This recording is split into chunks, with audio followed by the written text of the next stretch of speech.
Aga meid vaatavad mitte üksnes heatahtlikud inimesed. Ja need, kes ei ole heatahtlikud inimesed, kes on Eesti Vabariigi kodanikud ja kelle arvamus on ka meile oluline, ütlevad, et see on suhteliselt mõttetu seltskond, kes üldiselt ajab seda sama asja, mis Reformierakond, aga Reformierakond ajab seda asja soliidselt, aga nemad selle omavahel kisklevad.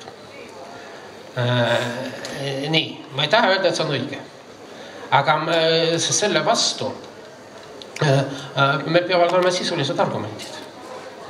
Ja ma tahaks väga selgelt tõmmata joont meie ja Reformierakonna vahel.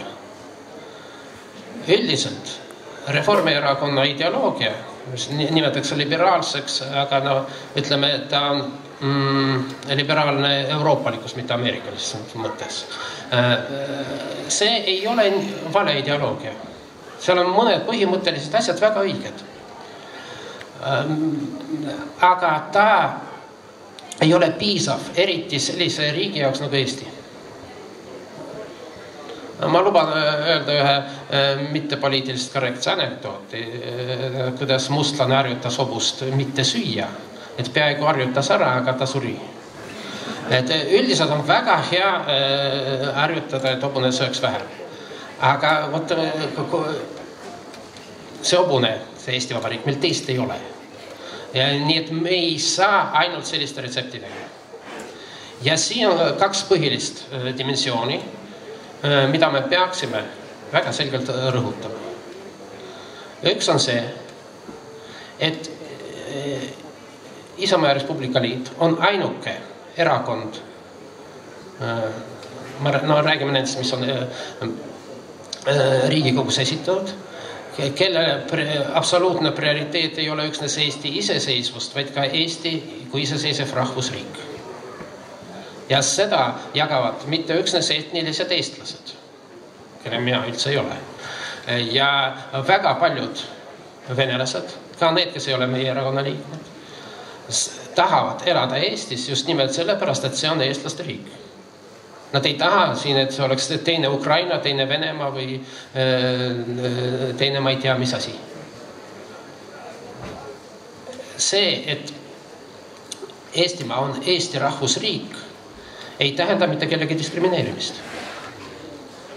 See tähendab ainult seda, või koguni seda, kuidas soovite, et see on ainuke riik maailmas, kellel on spetsiifilised ja väga kindlad kohustused Eesti riigi, rahva ja kultuuri suhtes. See ei tähenda, et teisi riigi, rahvaid ja kultuure, teist keelt, mitte riik, riigile, keele, rahva ja kultuuri suhtes. See ei tähenda, et teised on halvemad või neid kuidagi diskrimineerida. See tähendab ainult kindlaid kohustusi, mida me ei saa võtta teiste kultuuride või rahvaste suhtes. Ja ma arvan, et seda on oluline rõhutada. Ja me ei saa lähtuda sellest, et seal osadele Eestimaa elanikele selline asi ei meeldi. Nagu nii ei meeldi. Me üldse neile ei meeldi. Ükskõik, mida me räägime. Aga vastupidi, venelased väga armastavad selget juttu. Ja kõige rohkem nad kardavad, et neid kuidagi petetakse. Ja see selge jutt tekitab vähemalt lugupidamist, aga see on ka usalduse allik. Nii. Edasi ma läheks... vabandust, veel teine aspekt peale seda rahva. Juba siin mitu korda täna toonitud on hoolivus. Ma ei taha sellest pikemalt